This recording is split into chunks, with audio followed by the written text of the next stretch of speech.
What is up, y'all? We are here for our Secret Teachings of Jesus episode, our weekly Saturday night secret sermon where we delve into the Gnostic Gospels. Somebody had asked if I would take some requests to cover some more works, and I hate that the tone doesn't always carry in text, and I would like to take on more. But I am kind of like spread thin for time. But I have been wanting to start like a Substack that would be like $5, $6, $7 a month, something like that, for more material and like deeper teachings. But I just am like spread thin for time at this moment, and I'm not sure if there is any audience to receive that. So if that's something that you guys would be interested in, and you would like be like seriously interested, like, you know, to pay a $5 to $7 kind of a month thing, let me know. Like, give me some feedback. I want to do more. I want to create more, but I am pretty much struggling between time and money at this point with very little like free time. So doing the best I can. And I want to do more. I really do. I wish I had independent wealth so that I could do this all the time. I never, get tired of it. I do get tired because there's just so much piled up in my life that needs my attention. And this takes a lot of time, but I love doing it. So I wish I could do it more. But if I had some way to support the work like that, it would help. And I know a lot of people are very successful on Substack. And a lot of them aren't even getting deep into the material. They're just being kind of on the surface, and they're branding the culture and the, frivolity of, things, and they're staying on the surface, but they're not doing real teachings, and they're doing all right. So again, if anybody wants to go deep, like, give me some feedback, let me know. It would be like, the thing I would like to do on Substack would be more teachings out of like the Gnostic Gospels, probably lessons from the Zohar perhaps, or things of that nature, deeper material. All right, so we are currently but always like throw ideas out there, ask, questions, suggestions. Like, it's never, no question is a dumb question. No request is, invalid. They're all valid. I'm always interested in, if you just have a book that I should read that you think I would like, throw it out there. But like, I just like, I'm kind of spread thin. So, and like I said, like, sometimes I'm such a direct answerer in text form in the comments that sometimes I don't know like how my tone comes off. So hopefully it doesn't sound too spicy. So, but yeah, I'd like to do more. I would love to. I'm trying to train myself to sleep less so that I can arrange it in my day, but I haven't been successful with that yet. The demands of life, they just keep increasing. All right, so we are currently in the Gospel of Thomas. Previously, over the years, we have covered the Secret Book of James was the first one we covered, and that was kind of more like a scene where people were like talking to one another. Same for the Gospel of Mary, which we just finished recently. That was kind of like a scene that played out where there were like conversations and discussions. And then in between those, we worked on the Gospel of Philip for like a year and a half and took each portion episode by episode and went deep into the Gospel of Philip, which I loved the Gospel of Philip. And then the structure of the Gospel of Philip was like these like little paragraphs that were just these very like esoteric, like far out like ideas that you would meditate on. And they were like very cryptic and symbolic. And so kind of similar, the Gospel of Thomas is just these few sentences, and they just refer to them as sayings. And the Gospel of Thomas just focuses on Jesus' sayings, the things that he would say, like his teachings. Instead of focusing on Jesus's acts and signs and wonders or his divinity, this Gospel of Thomas focuses exclusively on his teachings. So that's been really fun. So we've been covering a couple of sayings in each episode. The next few are all very heady and sort of like thick and dense. So I think we're going to just stick with like these maybe singular ideas over the next couple of episodes so that we don't get too overwhelmed. I stabbed my hand on something mysterious when I was throwing the trash bag away tonight after our wedding party that we waited on at the restaurant. So I have this big Band-Aid hand and like some visible blood. And then I'm also cut up by all my rose bushes that I was like trying to put like fertilizer and stuff in. And then, I don't know, roses are so fussy. I had one inside to survive the freeze and it thrived. It was like, I barely watered it. It was just hanging out and it never looked better. And then I put it outside, put some fertilizer in it, and I've watered it twice and it's like yellow. I'm like, what is going on? So it's so frustrating. I put all my seeds in over the last couple of days. I got my garden in and I went out this morning to admire everything when it's all perfect and like the mulch is still black and the squirrels and the birds had like gotten in it. I'm just like, dear God, just give me my garden. They've taken the chocolate out of the chocolate. Just give me my garden before I go on a violent crime spree. All right. Happy Easter. Happy Passover, happy Easter. Violent crime spree. Okay. So we are picking up with saying,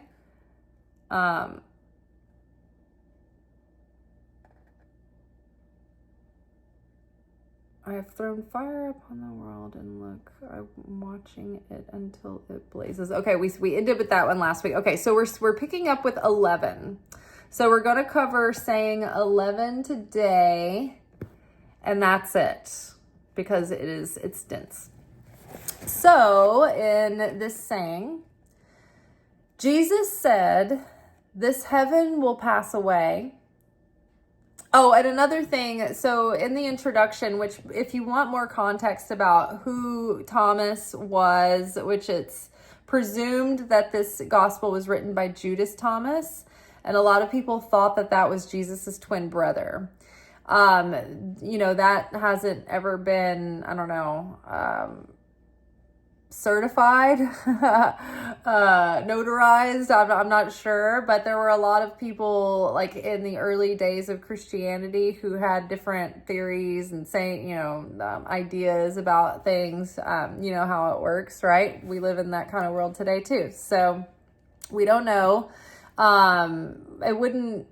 Jesus had siblings. It would be weird if there was a complete cover up on the fact that he was a twin. Like, it doesn't seem like there would be any point in that. But either way, this was a person who was close to Jesus, possibly his brother. And they think that this is who wrote the Gospel of Thomas.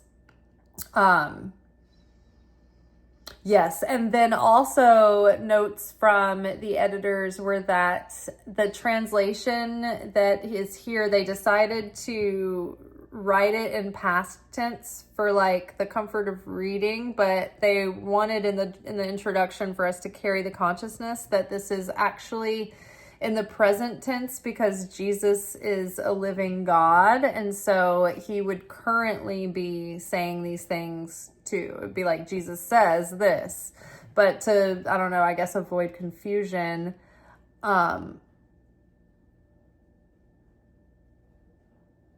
somebody just sent me what is this? What the fuck is this? Oops, somebody just, some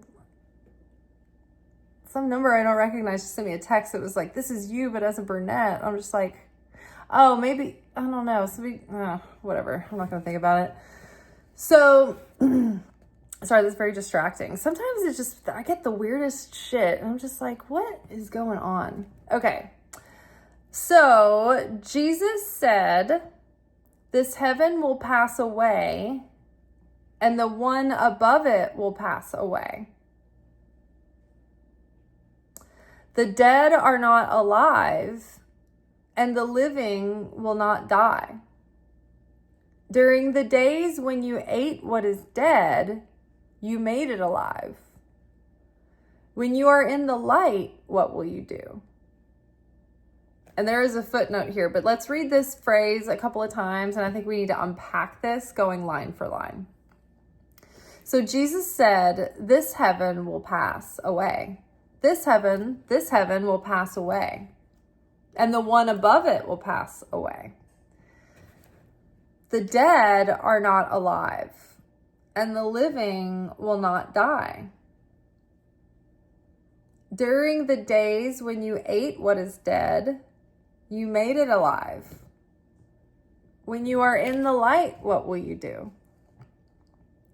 So Jesus said, this heaven will pass away, and the one above it will pass away.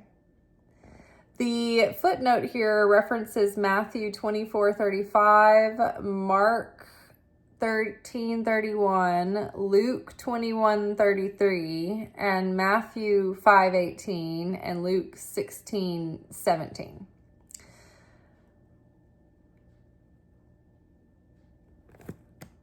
So it's like they keep texting me about this and talking about her vocals, and I'm just like, who is this? Is someone from work just like randomly texting me like now? Like what's going on? So Jesus said, this heaven will pass away and the one above it will pass away.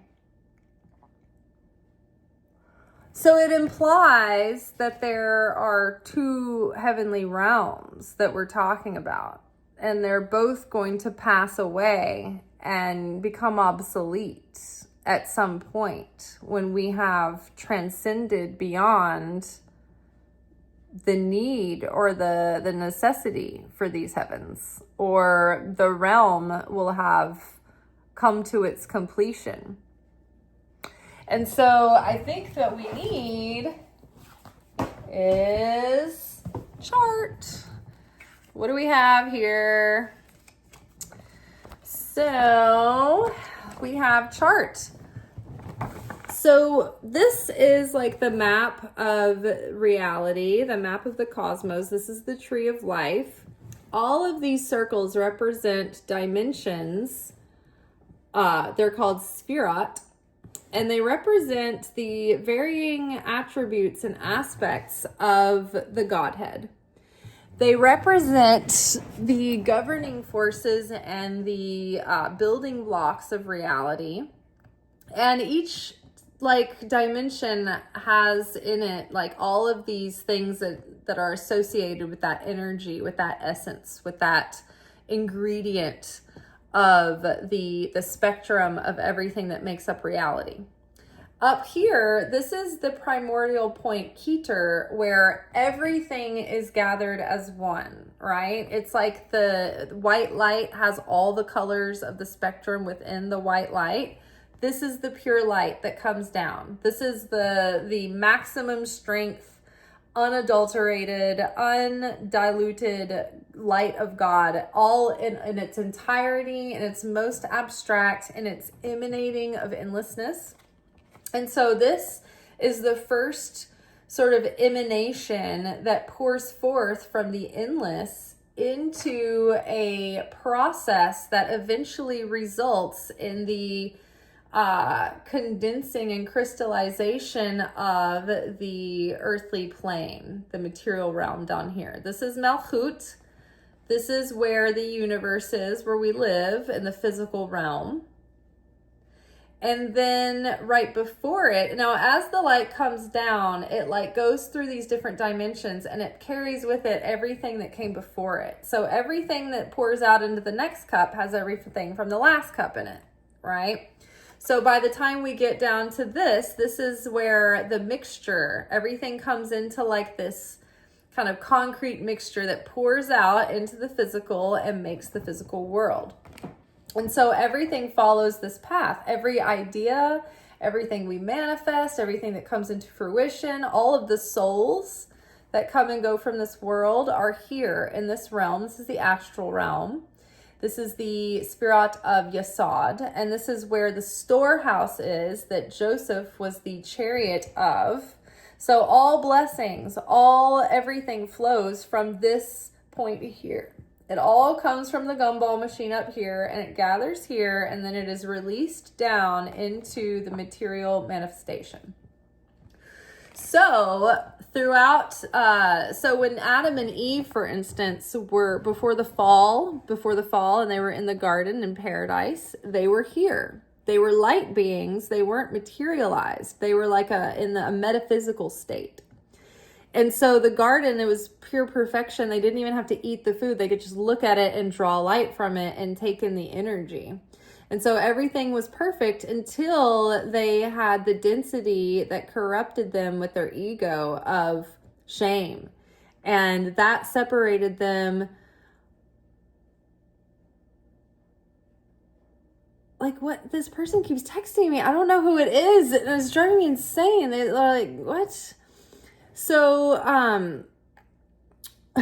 I can't like stop the video and like turn off my notifications. It's just like, it's distracting. So anyway, the Adam and Eve were up here in the non-physical realm before the fall.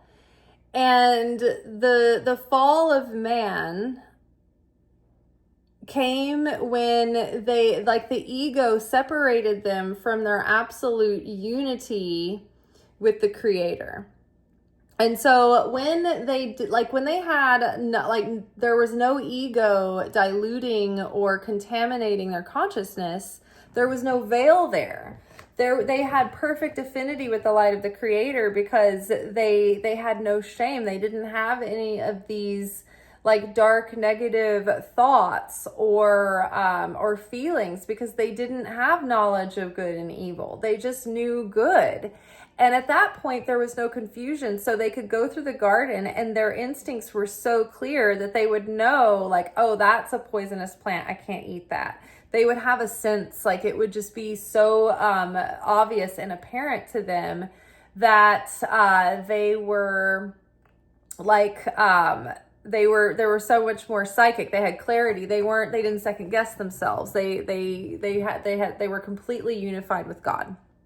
So when they took on the shame, they fell, right? The fall of man, that we always think of that as like a failure, like they fell from grace or whatever, but it was literally the fall from this realm into this solid matter state that had an expiration date. We went from the everlasting paradise of everlasting life, and we fell into the realm of death and illusion and expiration dates and suffering and toiling and working the wheat to make bread.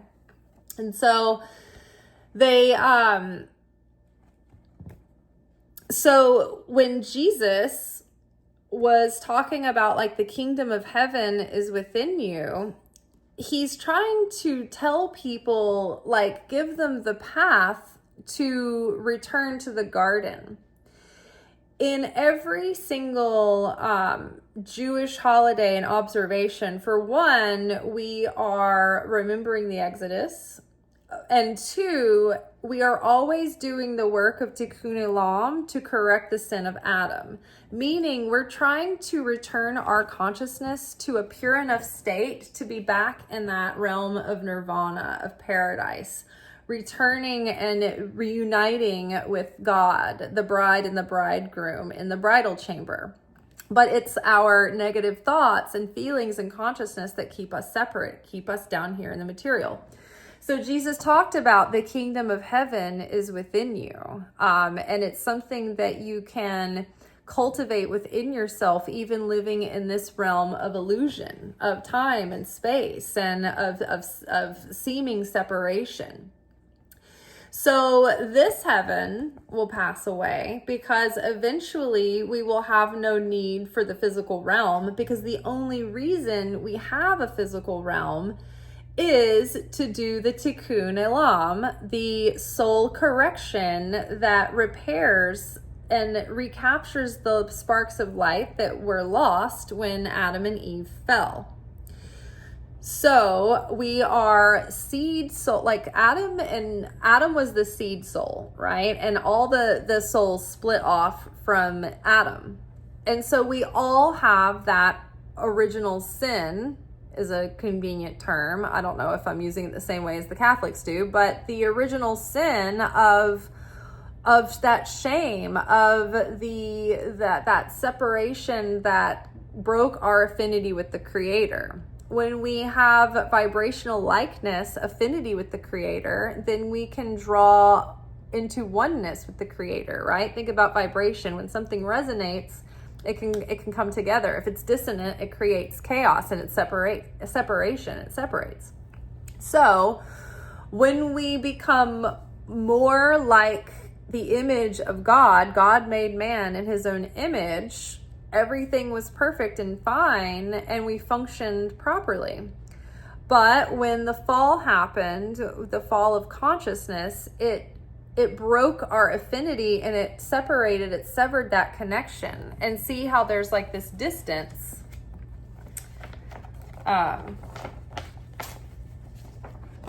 The distance of how it goes from here and just drops, right? So that separation is there. So the whole work that we do, the only reason that we reincarnate lifetime after lifetime after lifetime, is that we come down to the physical world from this place where all of our souls are hanging out, and we're all like, I just got warm, I just got comfortable, I don't want to go down to the body again. Like, the earth is getting worse and worse by the second. Like, I don't want to go there. But we come here. And this is the only reason why we have the flesh suit, why we're incarnated in the physical, is so that we can remember our soul and go through this process of earning the light. Not because we're so bad and we're so wrong and we don't deserve it, but because when we're given the light freely, it creates a phenomenon called bread of shame. We don't feel like we have like a passive desire. We want to share too. We want to be a giver. We don't just want to take. It like creates this self-loathing, and it creates resentment to the giver. Have you ever known an overgiver in your life? You start to feel weird about it. You start to respect them less when they push it on you, or you don't want it. And then they act like a martyr. And it's just like, there's all this like strings attached, because it's not real. It's not like, it's not a healthy form of giving. But when you are given something in moderation, or when you feel like you've earned it, then it feels very fulfilling, and you're more satisfied. It's like it's like the difference between a kid who has to work for his allowance and has to kind of work during school, and who knows how to pay bills, and who bought his own car, and who had to pay for his own insurance, and, earns their way. And even maybe a kid who pays their own their own school tuition, they're going to study hard, and they're going to value, what they have, because they had to work hard for it. And they feel differently about it, as opposed to like a Nepo baby who's given everything and who appreciates very little, and they don't know the value of what they have, and they haven't earned it. And so then they turn spoiled, and then they don't like their parents, and the parents are like, we've given you everything, and they're like, you know what I mean? Like that, we see what happens when kids are spoiled by overgiving. Or like when you inherit your dad's company, but you didn't grow up working in the business, you don't have that value. You don't have the same value over that business as your mother and father, who built the business with the blood, sweat, and tears and the sacrifices, right? So when we go through a process of earning, it creates true transformation within us. It creates growth, it creates strength, it creates appreciation and value, and it creates our character. But when we're given things freely, it doesn't change our character at all. It's convenient and it's a passing thing. So when the Israelites were freed from Egypt, they had a passive desire. They were comfortable in their slavery. It was what they knew. They were used to it. It's the devil they knew, so why not? They have watermelon, they've got zucchinis, they're fairly comfortable. They have a predictable life there. Moses came in and took them out. They didn't ask to be saved, but God was like, you've got to get these people out of there, because if you don't get them out now, they're going to be enslaved forever. And they are falling into the negativity of living in a state of victimhood where, well, what could I do? It's out of my control. I'm a victim. I'm a slave. I'm here in captivity. I wish I could do more, but I can't. My hands are tied, right? So they weren't taking responsibility for their own awakening, for their own growth, for their own transformation, for their own change. So God was like, okay, they're not even awake to like why they're even here, or the purpose, or their place within the grand scheme of things.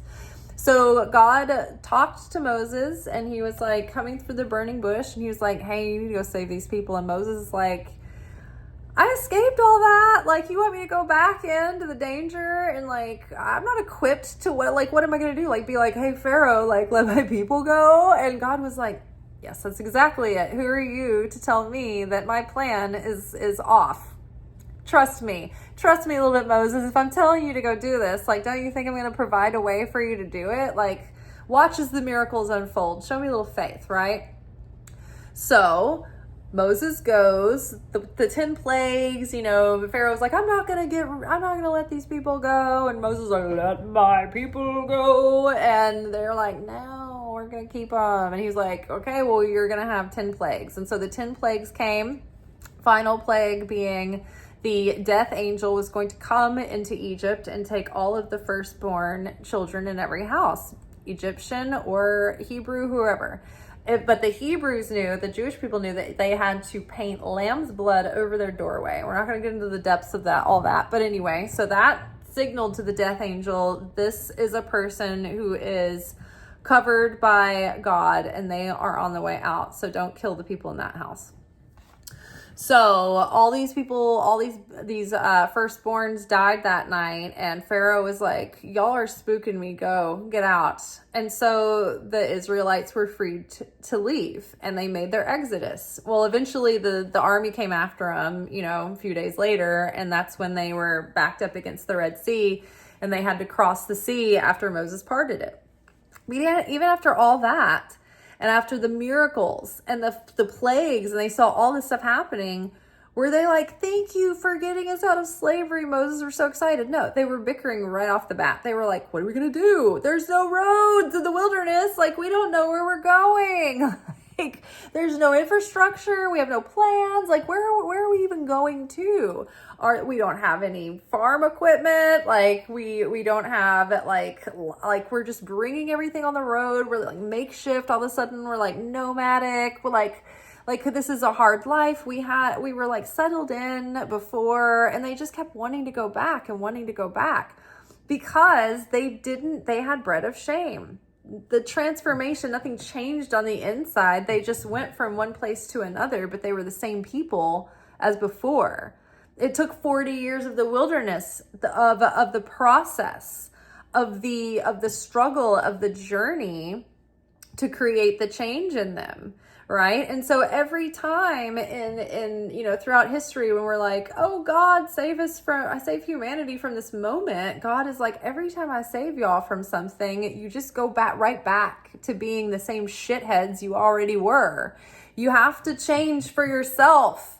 I want to get involved. If it was up to me and my sentiment, the Messianic age would be now. We would all be living in unity, kumbaya, in the garden, like roasting marshmallows, like the good old days. But you won't let it be that way. So I'm trying to give you every clue and like hint about how you earn your way back, like how you correct the soul, how you return to perfection, how you get rid of the contaminants, because that's what we have to do. We have to get rid of the things that are contaminating our consciousness that keep us separated, right? So in the realm here of expiration date, and we're here trying to shed the layers that aren't our true identity, that aren't our true light. So everything that's not our true spirit and in affinity with the image of Creator, we're trying to break those shells of negativity and then recapture the sparks of light that were stolen from us by the opponent in the garden. So back to that, every incarnation, we're here to transform on the inside so that we can little by little shed our ego and reunite with all the oneness and re-merge, reunify all our souls as one.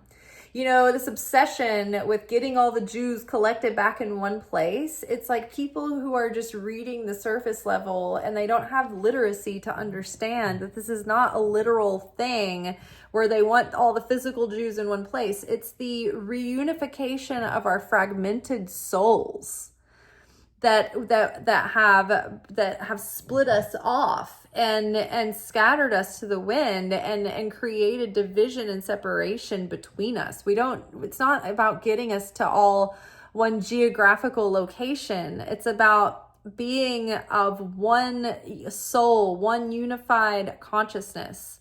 I can't remember what brought this up recently, but like either I think it was like a whale was communicating with someone, and the whale was trying to express that the reason why the whales and like porpoises, whales and dolphins are so telepathic is because they're like, because we're one being.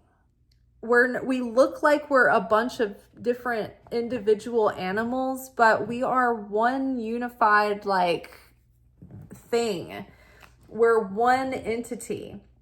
So yes, we have individual like vessels, a vehicle, a body. We have individual bodies, but our consciousness, our souls are unified as one. And so they can operate like that, and they can send messages across the earth, and know, you know, what's going on between them. Like similar to probably like the trees and the plants where they talk to one another in their root systems. They're all sort of like unified in this hive mind, right?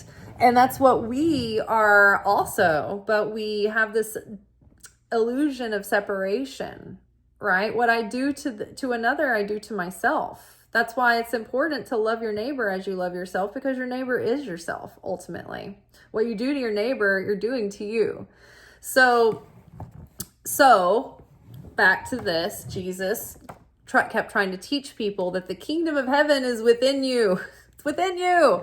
You're thinking that, you know, it's like you're going to go somewhere and like have a big mansion and, you know, rule over people. And that might be true to some regard. But while we're here now, what you really need to preoccupy and occupy yourself with is like tapping into the heaven on earth first, getting to a state of consciousness. Because if your consciousness is hell, when the flesh suit falls off, you're going to be in a consciousness of hell afterwards as well. So you have to cultivate the kingdom within you. You have to cultivate this consciousness and this inner peace and fulfillment and nirvana while you're here in the daylight, while you're here in the daytime, while it is day. Jesus said that all the time too. What he meant is when you're in the living incarnation in the flesh. So there is a heaven on earth that we achieve through Christ consciousness that leads us into a state of peace and fulfillment where we're free of the binds of the ego. But then even afterwards, our souls elevate into the upper realms after death. And so we know that first stop, the astral realm. This is where dreams take place. When you're having your nightly dreams and you're seeing these like crazy scenes play out, that's in the astral realm. When we have like these imaginations, like imaginings, when we have these thoughts, these fantasies, these daydreams, they live in this astral realm. And so when we as a collective human consciousness acknowledge these like archetypal ideas, they become real in this space. So back to it, if we have this heaven on earth and it's embodied in our consciousness and through our works, we channel that heaven into earth, trying to bring ourselves back out of a dystopia. Then the soul then finds its way back to paradise here in the garden, right? Well, what's going on up in these realms, right? This is the level of consciousness that the Buddha was able to reach here. The layman here, unless you're like a righteous, enlightened soul, you're going to be at this level of consciousness, the first level. But if you are rising to the level of a Buddha or like a righteous person or a sage, you would go up higher. Jesus was even higher. He was here. Jesus is the chariot of Tiferet, and it's associated with the heart, right? And so Jesus was at the highest level of consciousness that any human being is able to achieve. After you go higher than this, you lose your individual personality and you are reabsorbed back into the oneness of the Creator. So, over the course of existence, this is like kind of the process. And I don't know if you guys have ever seen the documentary DMT, the Spiritual Molecule, but it's a really, really good documentary. I think you can watch it on Netflix, but there's additional like scenes that were part of like extended interviews that they just didn't have time to include. But I would say watch the documentary first and then go look up the additional interviews at length on YouTube. And there was one guy, and this is like, there was like a nurse, there was like a shaman dude, and then there was just like some random schmo who they experimented on. These weren't like festies who love drugs, right? These are, fairly like, normal people to spiritual people. And the shaman guy was like, when they gave him, and they were giving them like direct liquid injections, like the most potent form of DMT in the hospital. And the DMT is like that stuff that comes from that South American tree that causes you to like trip, and you have these like deep, like profound insights and like experiences and like with like this like a spirit guide or whatever. So he described his ascent into like the cosmos, into the unmanifest. And he kept describing that as he would go higher and higher, and he was getting closer to like the all that is, he felt layers of himself shedding. And he was like, seeing him, the personality falling away, the memories, the attachments, the sentiments, the love, like everything that made him personally him, he felt it dissolving, and he was losing himself, going back into being reabsorbed into the one, right? So the end and the end of the age, at the end of the era, at the end of it all, that's kind of, we're going to be back into that singularity, back into like, the Big Bang. Everything came forth from that singularity, from that primordial point. Everything burst forth and came into being. Actually, like the non-physical Big Bang happened up here, and then the Keter was down here, and that physicalized version happened down below. So if this heaven is going to pass away and the one above it is going to pass away, then I think that Jesus is describing ultimately what happens as you become awakened. And as the part of you that dies and the part of you that's already dead just keeps falling away, you're shedding all of these mortal parts of you until there's nothing but your like eternal light left, your spirit, your perfected self, your perfected spirit that is so like the creator that it just goes right back up into that creator. So okay, so Jesus said this heaven will pass away and the one above it will pass away. The dead are not alive, and the living will not die. So the dead, you know, when he talks about people being like dead, like it's like, think about like walking zombies. They're not conscious. They're going through the motions. They're eating. They have like this instinct to survive or to like go on. They're kind of reanimated, but they're not conscious. They're not sentient. They're not feeling. They're not alive souls, right? So the dead are not alive, like people that are not awakened. They're just sort of going through the motions of getting through the physical day in and day out. They're just in the toil, they're in the distraction. They don't see any depth to life. And people are on a spectrum, but I thought it was weird. I was on like this, the algorithm was showing me all of this like weird stuff about the recent findings about scary shit about AI. And there was like this one guy that's like, I'm posting the insane things that the developers of AI say every day until I run out of material. And this one, I mean, like what struck me about all of them was that they were so disconnected from human life. Like they all know that it's extremely dangerous, that it's bad for the environment, and that the AI themselves are dangerous. And not one does not talk about the fact that they're like, oh yeah, it's highly probable that they're gonna like just suddenly exterminate the human race. But you know, I'm gonna buy a bunch of stuff in the meantime. They're like psychopaths. They have no empathy, no value for human life. You're like, what are you doing? Like, who is flying the plane here? Like, what are you just completely taken over by a demonic force that's just using you as a pawn to destroy humanity and the earth? Oh my God, Charlie horse. Inner thigh Charlie horse.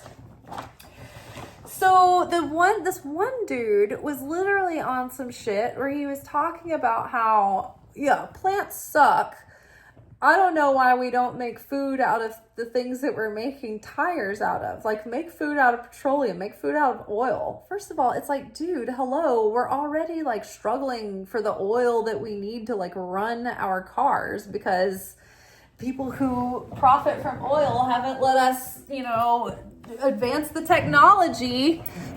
So we're already like scrounging for the oil for that. And now you're insane. You're wanting to make food from oil. You're like, plants suck. They don't make any sense. Oh yeah, it's just natural food. Right. And then he's like, we should be making food out of oil. And it would be sturdier and this and that. And then he goes on to say, he was like, and after you basically shit it out, it's recyclable. You could eat it again. But the FDA wouldn't let me do it because it isn't real food. And so now he works for the Department of Defense. These people are insane. They are insane. And before I opened the book tonight to read, I was getting home and I was thinking about this guy again. And I'm like, what a lunatic. Like, it's like he's like, these people don't have a soul. Like, they had a soul, but they just sold it off, right? Bit by bit. And they don't even understand the value of plants or earth or humanity or living.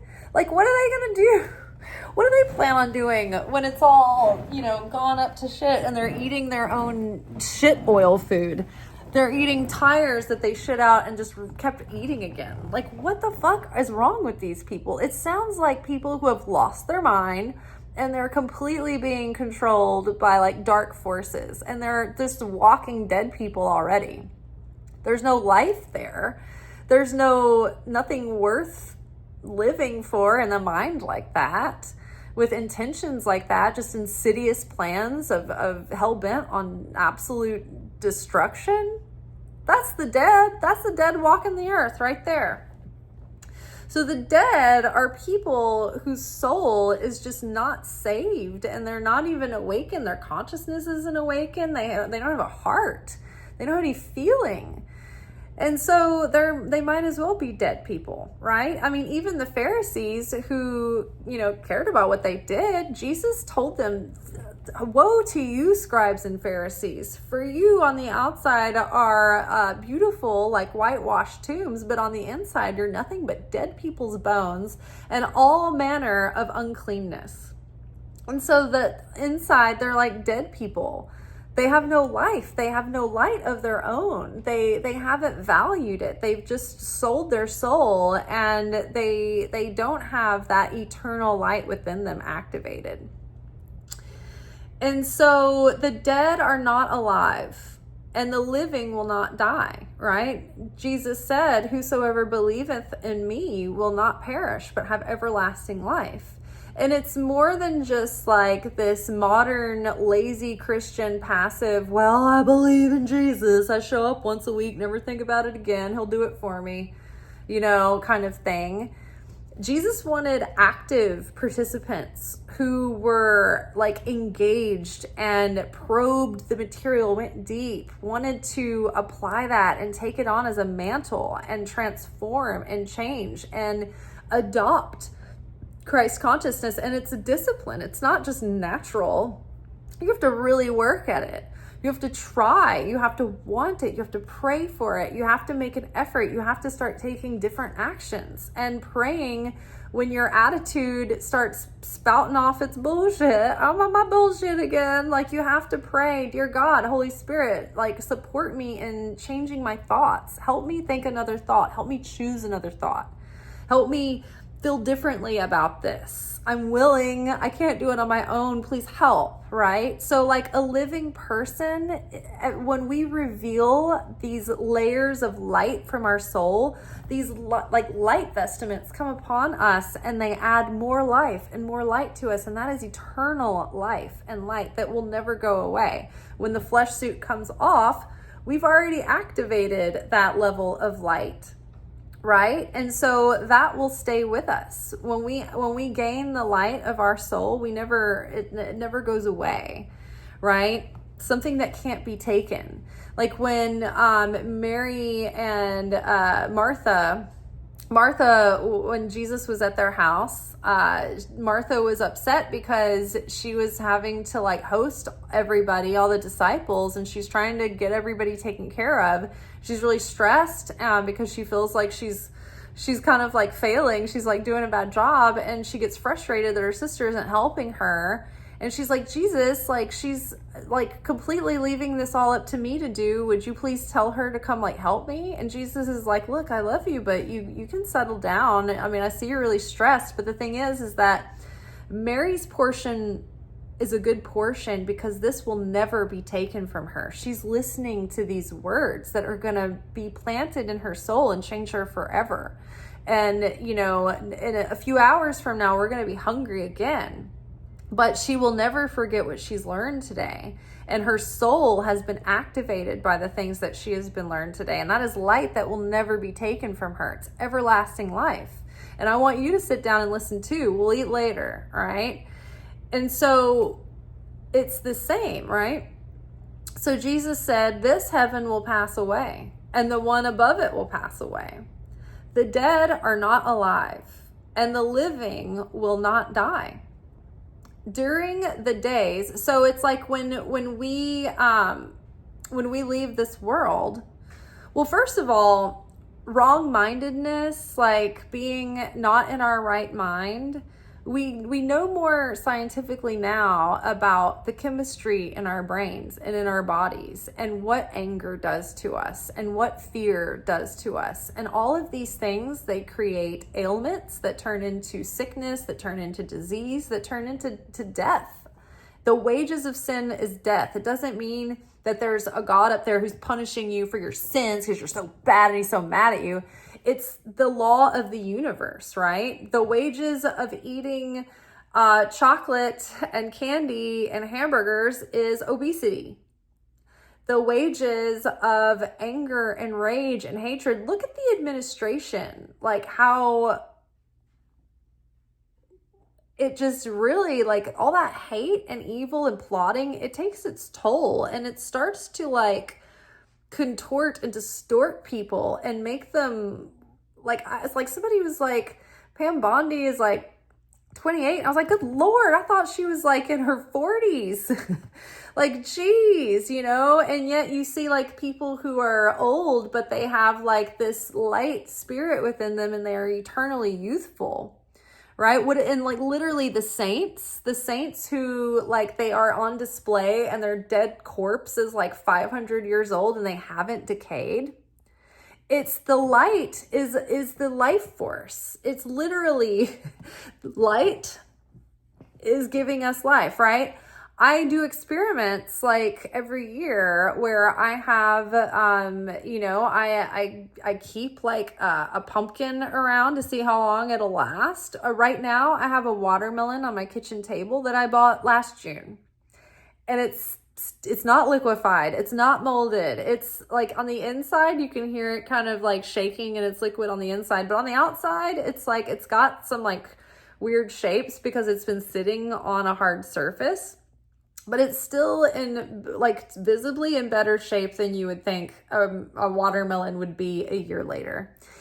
And I've done this with pumpkins. I've kept pumpkins for almost 2 years. Like, and I basically am just like, the power of suggestion. I give them good vibes. I don't pay much attention to them. I just let them reflect the energy in the house. Now with the watermelon, I did pray with it through Rosh Hashanah because it was my, it represented Palestine because of the watermelon. So I was praying for the people there and for their protection and for, you know, the peace for them and freedom and life for them. And all those prayers have just like preserved this watermelon for almost a year. So the dead are not alive and the living will not die. When we go on to the afterlife, right? We have like a certain amount of incarnations to try to complete our tikkun, which the tikkun is like basically our soul's workbook that it takes with it through every life. And you have the things that you accomplished in your last life with you, and you have like some of the negativity that's working against you that you have to work off, and you're always trying to balance these scales, and you're trying to get the scales on the side of mercy rather than judgment, right? So it's like you want the side of good and the light to outweigh the side of the negative. So we are all collectively as one human family, one human soul family, trying to do this group correction. So it's called the Tikkune Olam, and we have 6,000 years to complete this. And we are in the 5,000th, like 700 and something year of this. So we're really winding down, right? So we can complete it before then, or we can go do it the hard way. And at the end of the 6,000 years, it's like, you know, whatever the process has to be to get us there. But usually it's, you know, challenge that gets us willing to change, right? So, you know, we can see that the stakes are getting higher and higher and the intensity is ramping up. So everyone will be corrected by that 6,000th year, whether they have to be dragged, and forced or not, through what is hidden will be revealed eventually. And so when we go through challenges in our life, it's for a benefit. It's for our benefit to be able to correct our tikkun. It's an opportunity. It's an assignment. It's homework, but we think we're being victimized. And it's like the other side has the context, right? They're just like, you don't even realize that we're blessing you through this opportunity to correct your tikkun. You're just not awakened and seeing what it is and what it means, right? But when we go on, according to Jesus, we have an afterlife that we will be living in. And, those who awaken their soul and believe in him and follow after those teachings and that discipline in this life are revealing light in their soul that will be there when the flesh suit comes off. And so it's, if you believe in me, you will not perish, but have everlasting life. And so if you do the work on earth, you're going to feel a lot more full of life and inner peace, even through the most challenging of times that we live in here on earth. And you might be fortunate enough to be blessed with better health.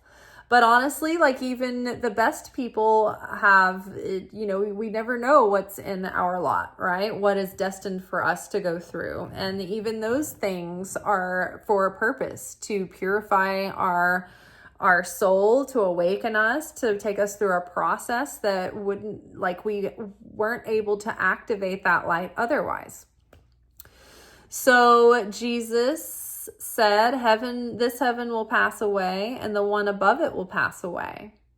The dead are not alive, and the living will not die. During the days when you ate what is dead, you made it alive. When you are in the light, what will you do? So during the days when you ate what is dead, you made it alive.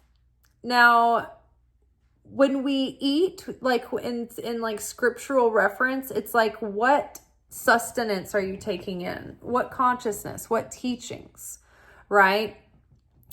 When, by the time Jesus had arrived, when he was incarnate on earth, the Jewish people had been given the Torah, which had depths of wells of depths to it, and all of these secret teachings about how to transform the soul and awaken the soul.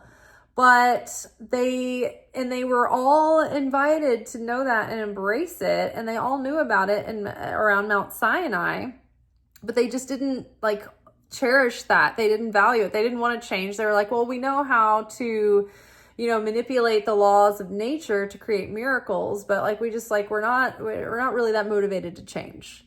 And so that's why they were always having these dramas and hardships play out. But over the course of time, it's some, took on those understandings, but then a lot of it was separated, and it was the temple kind of knew about that knowledge, but that wasn't like public knowledge. And then there were, the people weren't conscious enough to receive it. They didn't have the vessel to understand and take it on. There were the prophets who did, but everybody, look at the difference between the prophets and the righteous people and the sages, and then the common everyday person, right? They just didn't have the capacity. So, and then on top of it, the ruling Jewish, temple class weren't teaching the people these things. They were giving them basics, and giving them the law. And then it got so focused on keeping Jewish law that it was as if the priesthood were the government and the police all in one. And it was more about governance and control and keeping law and order. And the people didn't even realize, because they were oh, we're God's chosen people. We sacrifice our animals and that's it. But like, what does sacrificing an animal do? Yes, it costs you something and it takes effort. So you're paying, for something. It's like paying a ticket, right? Paying a parking ticket, paying a speeding ticket.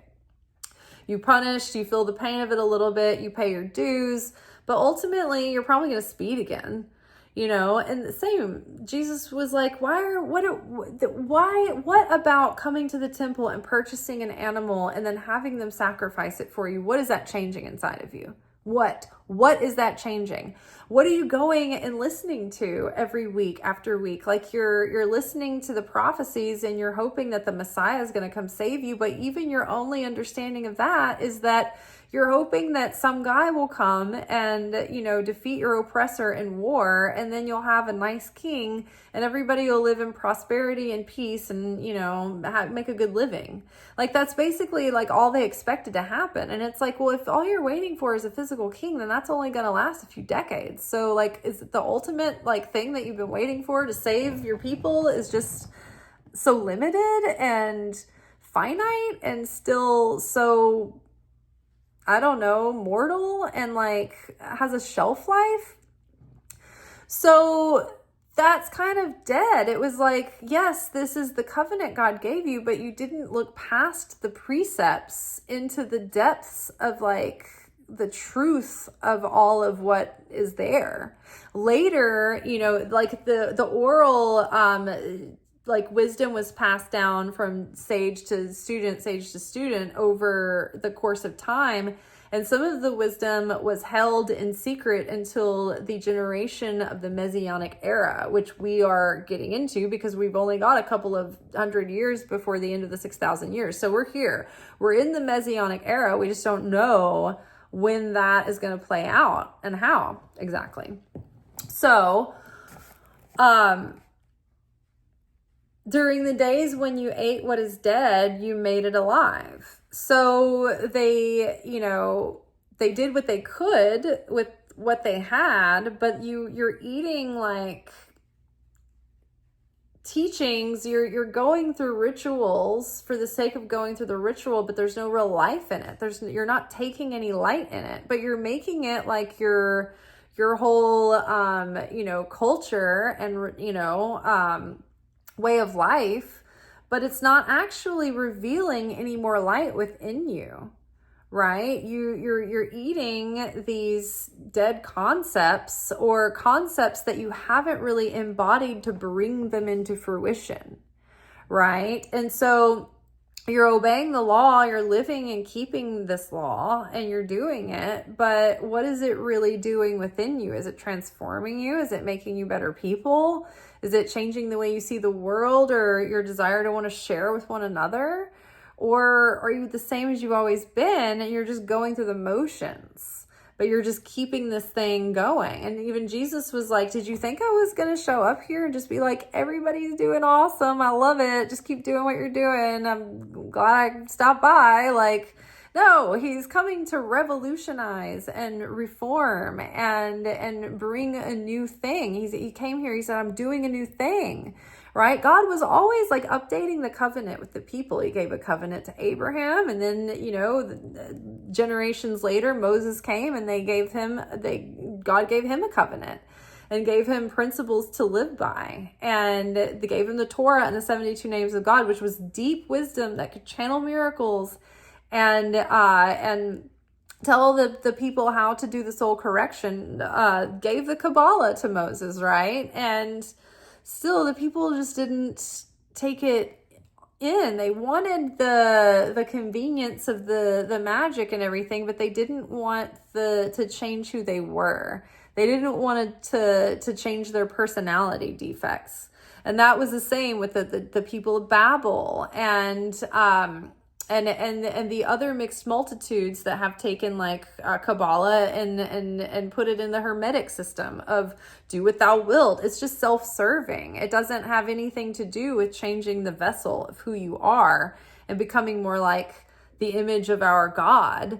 It just is basically, taking all of that same system and truth and making you into the likeness of a God in your own egoic personality and in your own isolated world, doing what you want, taking what you want, racking up spiritual debt and chaos. But the system works, so I'm just going to go with it, but not changing who you are, not becoming a more loving person or a more sharing person or a person of deeper faith, right? You have knowledge and you know how the inner workings of the scientific method of spirituality, but you're not a better person for it.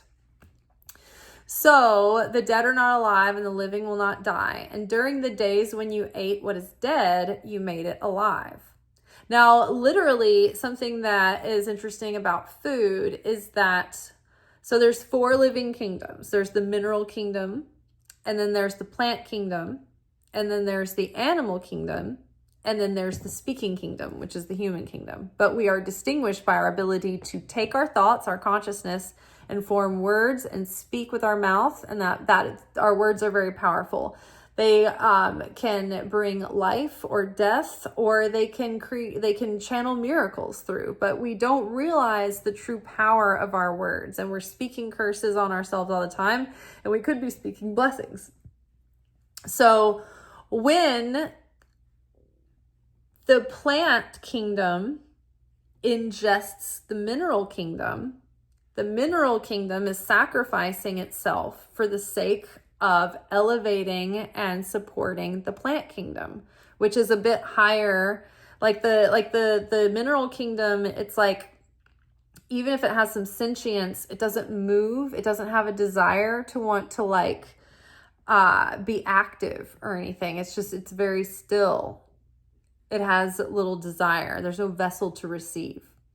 But the plants, they have more sentience and they do have a desire to receive. And if you look at plants, like when they've been captured in stop motion or like high frame rates, they do move around and they do yearn for the light, and they reach for it and they face it and they take it in. And so when plants ingest the mineral kingdom, and the mineral kingdom is sacrificing itself for the higher being, then the mineral kingdom is elevated. Now, the reincarnation talks about souls being reincarnated into like the mineral kingdom. And so if they can serve a higher being, then that elevates their soul. So too with plants. Say you have a certain thing to pay off or work off in your lifetime, you have to be reincarnated as a plant, right? If an animal eats you or a person eats you, then that elevates you because you have shared your sparks of light, everything that you have to give. You've given your life for the sake of another. So you shared, and then that sharing, you have given support and given light to another, and that elevates that being, and it elevates you in the process. So when people eat animals, those animals, especially if it's a person who's been reincarnated as an animal, same. The animals are giving themselves in sacrifice to nurture and sustain and support and share their light with a being of a higher nature. And so that elevates the animal spirit. And in that, we take in that. So,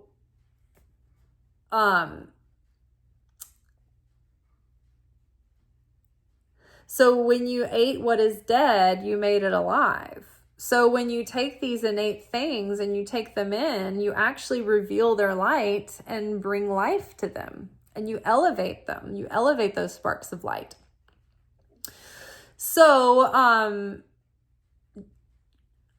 So conceptually, when you ate what is dead, you made it alive. Like you embraced the process, you embraced the religion, even though you're eating maybe some outdated, or not outdated dogma, but like dogma that you're leaving as dogma and not bringing in and letting it, like being the embodiment of it.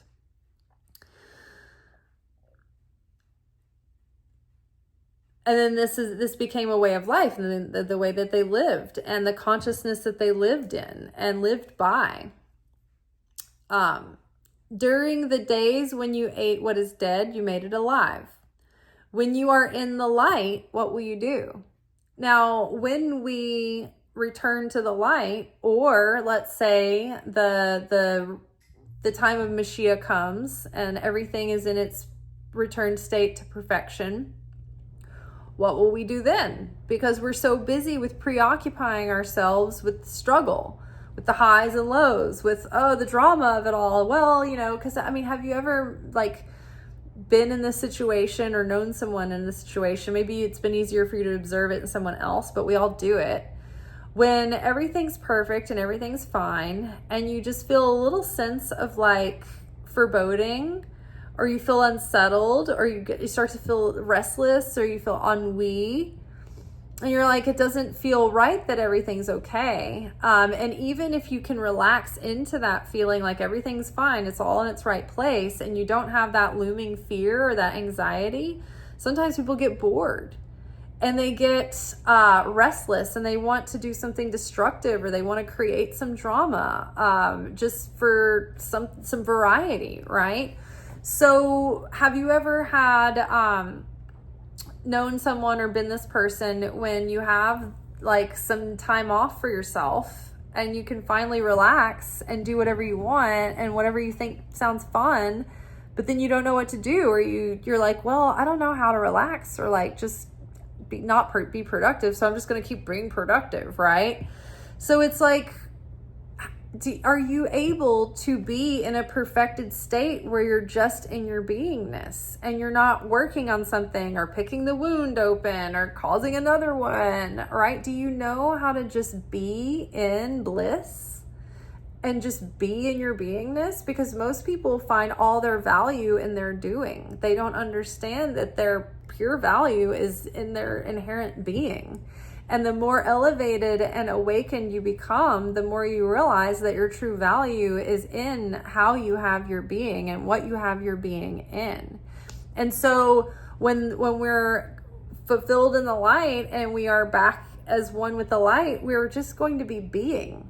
Just like God was when there was no existence. And he was like, wow, I'm just up here in my beingness. I'd really like a vessel to share with, right? So what are we going to do? When we're in the light, what will you do? You won't have all of these problems to toil over. There won't be any process. The tikkun will have been corrected. So when the tikkun is corrected and you're back to a state of perfection, what will you do then? You're supposed to just be. Can you do that? Can you fathom it? Can you just be in beingness?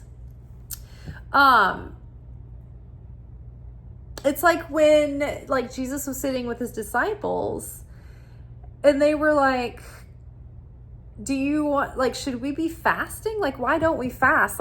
People comment on the fact that we're not fasting. So what's up with that? It's fun that we get to break the rules and everything, but what's up with that, Jesus? And he was like, can you be,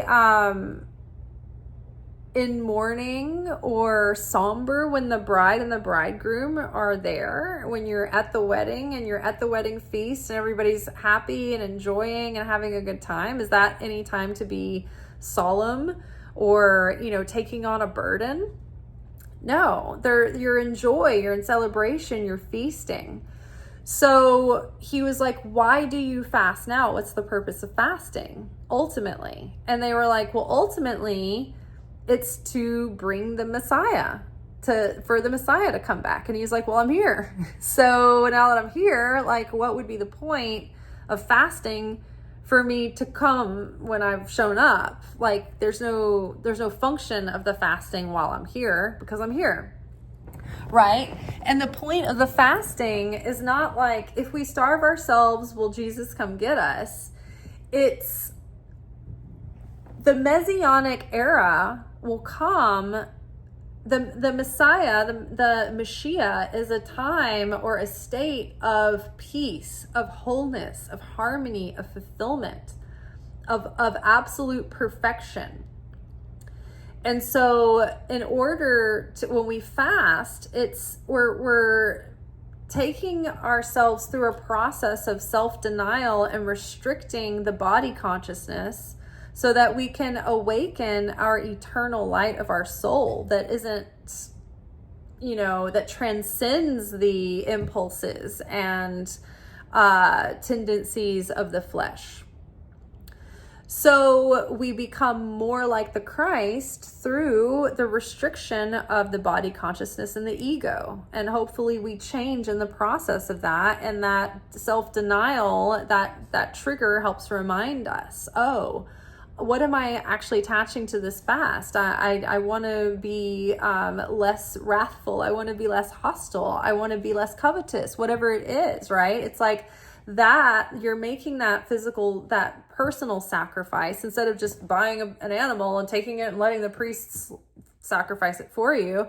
You are sacrificing your own comfort. You are sacrificing something that causes you to put some skin in the game, right? And it gets you personally involved. And when you feel the physical pain of, the lack of the thing that you're restricting, you remember, oh, this is like the pain of the ego, like the pain that ego brings on to me. Every time I get angry, I'm disconnecting myself from the creator. And so by putting ourself on the cross, we then reveal miracles of healing and redemption and change and transformation. So when we're in the light, though, and everything's complete and there's nothing to change, then there's no fasting required. There's no temple sacrifices to do. Like all the things that preoccupy people in their religious practices, going to do the thing and going through the processes and doing the prayers and the meditations and the all of the different traditions, all the things that we do. I love all that stuff. I love ritual. I love it. It's fun to me. But I would do it whether or not it served whether or not I needed it or not, I think. But like he's saying, it's like, well, if all your religion is just this stuff that you do, like you go to church, you go to brunch, like you go make a sacrifice, you do the hand washing, you do the Shabbat. And if it's all just like this performance, then like, how are you going to, like, what about when it's complete? Like if it wasn't all about what was on the inside, changing the inside all along, you won't, like, what will you do when there isn't anything for you to do? Can you just be? Can you be in your being? Can you embody the light and be at peace with that?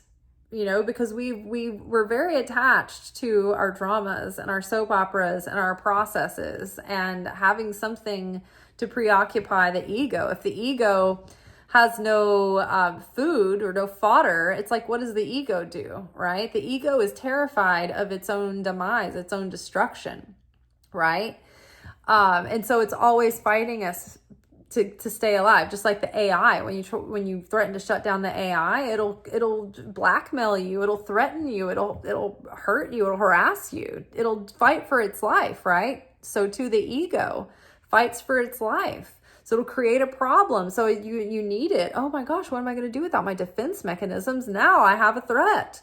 So it's like we create these problems that we wouldn't have had if like we could just relax our ego, put it in the back seat where it belongs, not driving, right?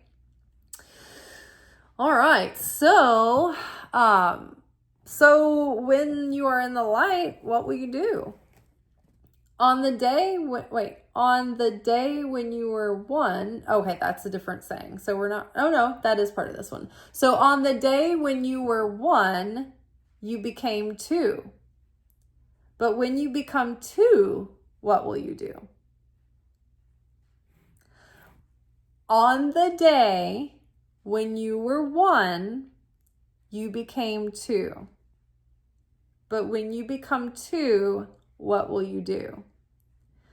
Now, on that day when you were one, that means when all the fragmented parts of yourself finally came back together and you were one with everything. You were one with all that is. You have the awakening. You have the enlightenment. I am one. Shema Yisrael, Adonai Eloheinu, Adonai Echad. Hear, O Israel, the Lord is our God. The Lord is one. One. all encompassing, one, not fragmented, one. We are one human soul, and we are one with that God. And when that finally comes together within our heart, mind, soul, and body, and we are one, then we become two. What does that mean? What does that mean? If you've read the Bible ever, you might have noticed that sometimes God will say to one of the righteous sages or one of the prophets, he'll call him Noah, Noah, or Abraham, Abraham, or Moses, Moses. That means that they have received this extra light vestment of their soul. And so they have this kind of brilliant glory put around them, like this extra soul. Basically, you have your basic human soul, and then you get this additional soul added to you that's this transcendent higher aspect of the self. The super soul is activated. And so it's not just that you're human Abraham, it's you become Abraham. You're emphasized to the power of two, because you have this extra holy angelic soul around you now that's the perfected version of yourself. And so it empowers you and activates all your mighty morphin power rangers. It activates all those X-Men abilities that we have, the abilities that Jesus had, and the abilities that Moses was able to channel through in his days on earth and his service. So on the day when we become one, you become two. You get this elevated, activated oversoul that works and channels that light through, that miracles do. But when you become two, what will you do? What will you do with this, right? So it's even when we elevate at each level, we have to find ourselves within that, because we always have this muscle memory of the struggle, right? Of the strife, of working against the darkness and striving and trying, right? It's when people retire, it takes them a while to be able to chill and relax, because they have to take off that personality. They have to take off that hat that they wore for so long and reinvent themselves in their new level of being and their higher level of being. So when there's no work required, right? It's how do I do this? A lot of people just go back to work, right? They don't even do all the things that they said they wanted to do. They feel they're restless. So let's read this passage one more time through. Oh, you know what? Actually, there was a footnote. So we'll read the footnote. So where are we? Where is that? Okay. Hippolytus' refutation of all heresies. So they say, if you ate dead things and made them living, what will you do if you eat living things? In the light of the citation from Hippolytus, it is possible to imagine that the original wording of the saying may have been as follows. During the days when you ate what is dead, you made it alive. When you eat what is alive, what will you do? During the days when you were in darkness, you saw the light. When you are in the light, what will you do? So it's when you're in the darkness and you see the light, it's there's something exciting there. There's a stimulus happening. It's oh, I was this way and now something's changed, and that's novel. That's exciting. Oh, it feels so good. But what about when it just becomes the way it is, when you're living and being in it? What will you do? What what will you make of this? What will you be, and what will you do in that time? Can you even imagine? Are you capable of holding that Is your vessel ready to just be in beingness? Like, can you be in the light all the time? Or do you need the drama of the up and down roller coaster back and forth? Right? It's like we have an abusive relationship with life. So Jesus said, this heaven will pass away, and the one above it will pass away. The dead are not alive, and the living will not die. During the days when you ate what is dead, you made it alive. When you're in the light, what will you do? On the day when you were one, you became two. But when you became two, what will you do? What will you do? All right, well, that is all for tonight. This was saying 11 from the Gospel of Thomas. Sorry, it was a long one. I'm glad we only had the one saying today, huh? All right, well, we'll be back tomorrow for our weekly energy oracle forecast. Until then, peace. Ciao. Oh, happy Easter, by the way. I probably will make the episode tomorrow because I asked off work, so I could be, chill at home with my family, have lunch, but I'll probably come home in the evening and we'll do a video. All right, bye.